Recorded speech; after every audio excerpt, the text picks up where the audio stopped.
Hai Smart Drivers, kita lanjutkan lagi episode tentang berkendara di musim hujan. Musim hujan pasti atau hampir selalu terjadi. Kita akan menemukan genangan air di jalan. Ini berkaitan dengan genangan air. Saya ingin membahas sedikit tentang apa yang namanya hydroplaning atau gejala aquaplaning. Ketika musim hujan, yang harus diwaspadai adalah yang tadi saya katakan, yang disebut sebagai hydroplaning. Caranya banyak, atau upaya untuk mengantisipasi ini banyak. Salah satunya, kurangi kecepatan. Jadi kalau selama musim kemarau, saya ambil contoh aja di tol, kadang kita mencapai kecepatan 100 km per jam sesuai dengan batas kecepatan di tol yang dibolehkan ya. Maka kalau musim hujan, ketika jalan basah, sebaiknya kecepatan dikurangi. Contoh, kita maksimum 80 km per jam. Ya, ini ada kaitannya dengan apa yang saya sebut tadi sebagai gejala aquaplaning atau hydroplaning. Kalau ini terjadi, itu akan sangat berbahaya. Karena apa? Kita akan kehilangan kendali kemudi. Jadi setir itu tidak bisa difungsikan. Dan yang terjadi, ujungnya adalah kecelakaan. Mobil melintir, confusing fenomena. Mobil tak terkendali lah, seperti itu. Bagaimana proses ini terjadi?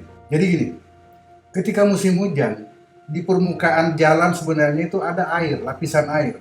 Entah tipis atau tebal, itu tergantung pada kontur jalan itu, di tempat itu. Permukaan jalan sendiri, nggak semua ada genangan. Jadi ada yang tergenang air, ada yang mungkin lapisan airnya sedikit, ada yang lapisan airnya banyak. Itu sebabnya ketika kita ngebut atau kecepatan tinggi di jalan pada saat hujan, terasa mobil seperti bergerak. Jadi ada sedikit gerakan-gerakan yang disebabkan oleh tebal tipisnya permukaan air.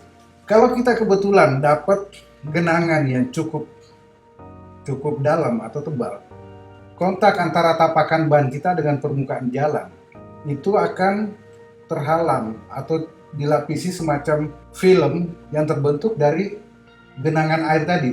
Nah, ini yang menyebabkan ban mobil kita itu kehilangan traksi atau kehilangan cengkraman. Kalau mobil kehilangan cengkraman, otomatis kita tidak bisa mengarahkan mobil sesuai dengan kemauan. Karena ibarat dia melayang. Kita sepertinya berada di atas jalan atau di atas aspal. Tapi sebenarnya mobil kita melayang sekian milimeter, mungkin 0,00 sekian milimeter.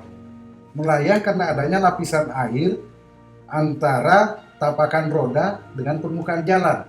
Ini yang disebut sebagai hydroplaning atau aquaplaning. Akibatnya apa juga pada hydroplaning ini? Selain kemudi kita kehilangan kontrol, juga pengereman akan tidak terlalu pakem. Karena tadi traksi roda kita itu berkurang. Jadi meskipun rem bekerja menghentikan putaran roda, tapi mobil tetap meluncur. Mudah-mudahan kita tidak mengalami hal yang seperti ini, dan kita akan jumpa di episode berikutnya untuk membahas lain hal lagi yang masih berkaitan dengan musim hujan. Sampai jumpa di episode mendatang. Be smart before you drive.